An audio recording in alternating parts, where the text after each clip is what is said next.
अभिजीत और विदुर एक शादी समारोह में शामिल होने के बाद साथ में बाइक पर लौट रहे थे। रात के 11 बज चुके थे। अभिजीत जो बाइक चला रहा था विदुर से बोला, मिस्टर राव ने शादी बड़ी शानदार तरीके से की। सारे पकवान बड़े जायकेदार थे यार। हाँ, शादी बड़े ही धूमधाम से हुई। इस तरह वो शादी के कार्यक्रम के बारे में बात करते हुए बाइक पर आ रहे थे। अचानक जबरदस्त तूफान आ गया और फिर तेज बारिश शुरू हो गई। अरे विदुर, अब हम क्या करेंगे? लगता है कि ये बारिश जल्दी थमने नहीं वाली दोस्त। इस तेज बारिश में घर नहीं जा सकते। अब हम क्या करें? उधर देखो, उन पेड़ों के बीच में कुछ रोशनी दिखाई दे रही है। वहाँ एक घर है। चलो बारिश के रुकने तक वहाँ चलते हैं। फिर दोनों दोस्त जंगल के उस घर की तरफ गए। यहाँ कोई है? घर में कोई है क्या? लगता है कि कोई नहीं है। चलो घर के अंदर चलकर देखते हैं। आ जाओ। छोड़ दो विदुर, ऐसे ही किसी तरह भीग कर अपने घर ही चलते हैं। अरे कुछ नहीं होगा, तुम बस मेरे पीछे पीछे आओ। फिर दोनों दोस्त उस घर के अंदर दाखिल हुए। उस घर के अंदर का हॉल बहुत सुंदर था। अचानक उन दोस्तों के पीछे से कुछ निकला और फिर गायब हो गया। लगता है इस घर में कोई है। अभी अभी मुझे लगा कि मेरे पीछे कोई है। अरे जबरन डर क्यों रहा है? मैं हूं ना तेरे साथ। तभी एक भूत अभिजीत को खींच कर ले गई जो विदुर के पीछे खड़ा था। विदुर को इसका पता नहीं चला। तू कुछ बोल क्यों नहीं रहा है यार? ये कहते हुए वो पीछे मुड़ा, लेकिन उसे अभिजीत कहीं दिखाई नहीं दिया। अभिजीत, अभिजीत कहाँ चला गया? इसी बीच अभिजीत की चीख सुनाई दी। विदुर ने वो चीखें सुनी तो उसके हाथ पैरों ने जवाब दे दिया, जैसे कि उसे लकवा मार गया हो। फिर किसी तरह हिम्मत जुटाकर वो सीढ़ियों से ऊपर गया और वहां के कमरे में देखा अभिजीत मरा पड़ा था और उसके मुंह से खून बह रहा था। ये देखकर अपनी जान बचाने के लिए विदुर वहां से भागने लगा। अचानक अभिजीत उसके सामने आ गया। विदुर ने अभिजीत को देखा तो उसके रोंगटे खड़े हो गए। क्या हुआ विदुर? तुम इतनी बुरी तरह कांप क्यों रहे हो? कहाँ जा रहे थे? तुम मर चुके हो ना? क्या बकवास कर रहा है? मैं मर चुका हूँ। मैं टॉयलेट जाकर वापस आया हूँ। कैसी बात कर रहा है यार? लेकिन मैंने अभी अभी ऊपर के कमरे में तुम्हारी लाश देखी है। तुमने मेरी लाश देखी ऊपर के कमरे में? कैसे? चलो आओ चलकर देखते हैं एक बार। फिर दोनों सीढ़ियां चढ़ने लगे, लेकिन विदुर बहुत डरा हुआ था। जैसे ही विदुर उस कमरे में घुसा, उसे अभिजीत वहां मरा पड़ा दिखा। ये देखकर विदुर को कुछ समझ नहीं आया। वो फौरन पीछे मुड़ा। वहां अभिजीत की जगह एक भयानक भूतनी खड़ी थी। विदुर समझ गया कि उस भूतनी ने अभिजीत को मार डाला है और वहां से भागने की कोशिश की, लेकिन उस भूतनी ने उसे दबोच लिया। तुम हमें क्यों मार रही हो? छोड़ दो मुझे प्लीज। ये एक भूतिया बंगला है। जो भी इसमें दाखिल होता है वो जिंदा वापस नहीं लौट पाता। मैं तुम्हारा खून चूसूंगी। ये कहते हुए उस भूतनी ने उसके गले में अपने दांत गड़ाए और उसे मारकर उसका खून चूस लिया। फिर वो भूतनी उन दोनों की लाशें घसीटती हुई बगल के कमरे में ले गई, जहां पहले से कई लाशें सड़ रही थी। एक समय की बात है। सुंदर नाम का एक किसान एक गांव में रहता था। सुंदर की पत्नी का नाम था यशोदा और उनके पास एक गाय थी जिसका नाम था महालक्ष्मी। उस गाय के आने के बाद से उनके घर में समृद्धि छा गई थी, इसीलिए उन्होंने उसका नाम महालक्ष्मी रख दिया था। वो गाय बहुत सुंदर दिखती थी। दोनों पति पत्नी गाय की बिल्कुल अपने बच्चे की तरह देखभाल करते थे। उन्होंने उसके छप्पर में मच्छरों से बचने के लिए एक पंखे का भी इंतजाम कर रखा था। अपनी गाय को वो बेहद प्यार करते थे। सुंदर ने एक दिन यशोदा को बुलाया। यशोदा, मैं एक छोटे से काम के लिए कस्बे जा रहा हूँ। क्या तुम महालक्ष्मी के लिए कुछ मंगाना चाहती हो? सुनो, तुम्हारी पत्नी तो मैं हूँ। ये पूछने की बजाय कि मुझे क्या चाहिए, तुम मुझसे पूछ रहे हो कि महालक्ष्मी के लिए क्या लाना है। नहीं यशोदा, तुम दोनों ही मेरे लिए बराबर हो। ठीक है, महालक्ष्मी को भूख लगे, इसके लिए कोई दवाई मिले तो ले आना। कुछ दिनों से वो ठीक से नहीं खा रही है। ठीक है, मैं डॉक्टर से पूछकर अच्छी सी दवा लेकर आऊंगा। लेकिन काम निपटते निपटते बहुत देर हो जाएगी, इसीलिए तुम नहला देना। ये कहकर वो वहाँ से चला गया। फिर यशोदा ने गाय को अच्छे से नहलाया।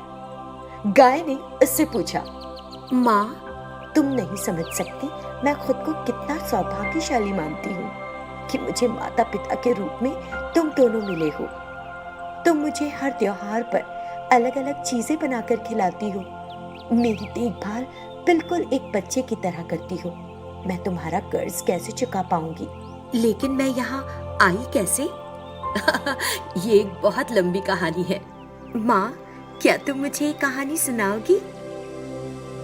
5 साल पहले जब हम अपने खेत में काम कर रहे थे ना, एक बड़ी गाय तुम्हें जन्म देते ही मर गई। हमने आसपास सब जगह ढूंढा, लेकिन हम तुम्हारी माँ के मालिक को नहीं ढूंढ सके। तुम एक नन्हा सा बछड़ा थी, वो भी बिना माँ की। हमारा कोई बच्चा नहीं है, इसीलिए हमने तुम्हारी ही देखभाल अपने बच्चे की तरह करनी शुरू कर दी। जब तुमसे तुम हमारे घर आई, हमारा भाग्योदय हो गया। माँ, आज मैं बहुत खुश हूँ। आज मेरे लिए कुछ स्वादिष्ट बनाओ और मुझे खिलाओ। इस तरह गाय ने कहा। महालक्ष्मी अपनी तारीफ से बड़ी खुश थी। ठीक है, जरूर पकाऊंगी। फिर उसने जाकर व्यंजन पकाना शुरू कर दिया। कुछ देर बाद सुंदर घर आ गया। अरे भाई, आज इतने सारे व्यंजन क्यों बन रहे हैं? क्या कोई खुशखबरी है? हाँ, तुम्हारी महालक्ष्मी लगता है कि आज बड़ी खुश है, इसलिए मैं सारे पकवान बना रही हूँ। इस तरह उन्होंने कई व्यंजन बनाए और महालक्ष्मी को खिलाए। गांव वाले जो ये सब होते देख रहे थे, उन्हें बड़ा अजीब लगा। एक दिन 2 आदमी आपस में बात करने लगे। ये पति पत्नी दिन पर दिन पगलाते जा रहे हैं। देखते हो किस तरह गाय की देखभाल में लगे रहते हैं। जब मैंने सुंदर से पैसे मांगे थे, उसने कहा कि उसके पास पैसा नहीं है, लेकिन देखो इस गाय पर किस तरह खर्च करता है। इस गाय पर बुरी नजर पड़े तभी इसे सबक मिलेगा। हाँ। फिर एक दिन महालक्ष्मी रात में हरी घास खा रही थी। अचानक पता नहीं कैसे नीचे गिर पड़ी। वो समझ नहीं पाई कि क्या हुआ और जोर जोर से रंभाने लगी। उस पर बुरी नजर पड़ गई थी, जिस वजह से वो बहुत देर तक तड़पती रही और फिर मर गई। अगले दिन सुबह सुंदर और यशोदा गाय को देखने के लिए आए।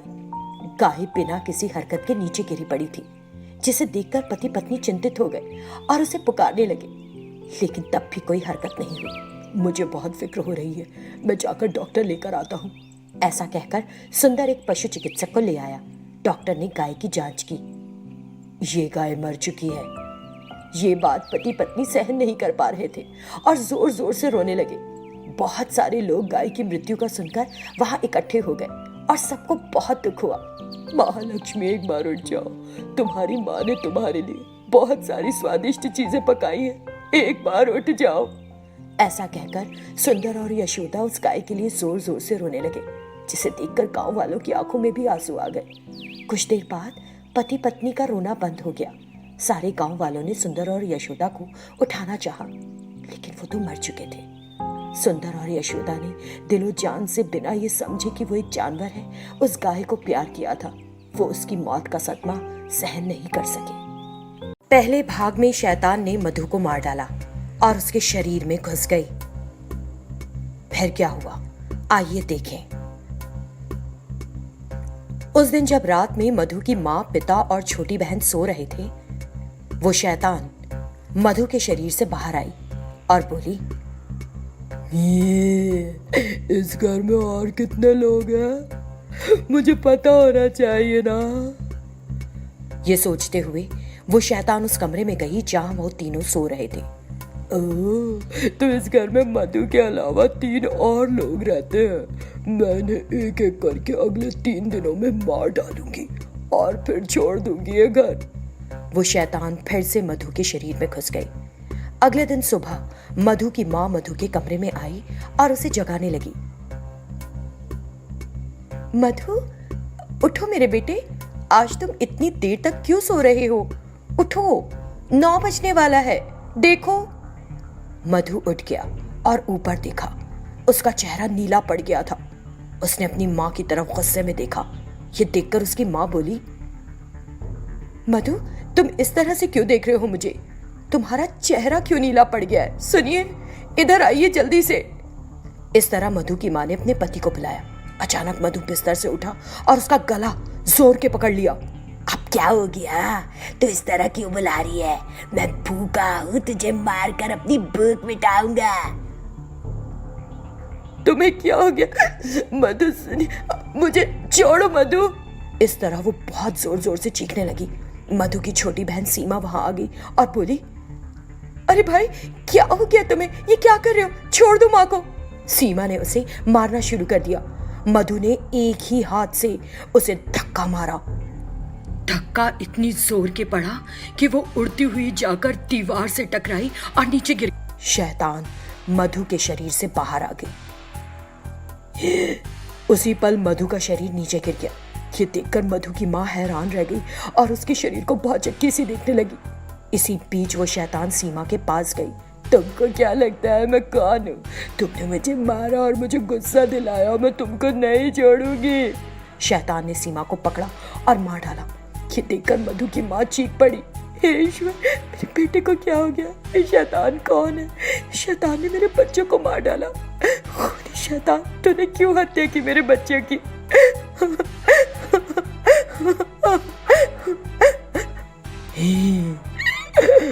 औरत, तू कुछ ज्यादा ही बोल रही है। तुझे भी मार डालना चाहिए मुझे, लेकिन इकट्ठे मारने से मजा जो नहीं आएगा।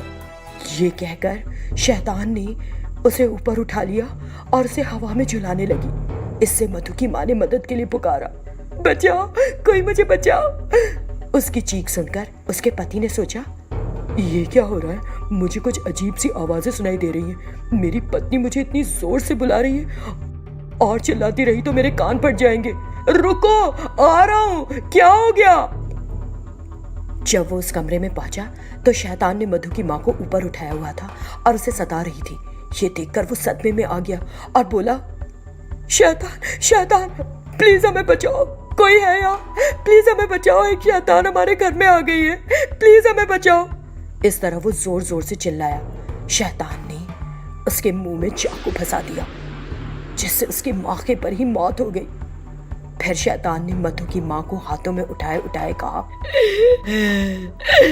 लो, तुम्हारा पति और बच्चे तो गए काम से, अब तुम जिंदा रहकर क्या करोगी? तो तुम्हें भी मार कर उन्हीं के पास भेज देती हूँ। और मैंने बड़ी बड़ी गलती कर दी। मैंने इन लोगों को एक एक करके खाना था और मधु को सबसे आखिर में, लेकिन मेरे पूरे प्लान पर पानी फिर गया। जबरन इन लोगों ने भी अपनी जान गंवा दी। हाँ, अब इनके मरे हुए शरीरों को खाकर ही अपनी भूख मिटानी होगी। ये कहते हुए शैतान उस घर में घूमने लगी। ये घर तो काफी बड़ा और सुंदर है, तो फिर मैं कहीं और क्यों जाऊं? मैं इसी घर में आराम से रह सकती। ये सोचकर उस शैतान ने उस घर की सारी लाइट्स एक एक करके तोड़ दी।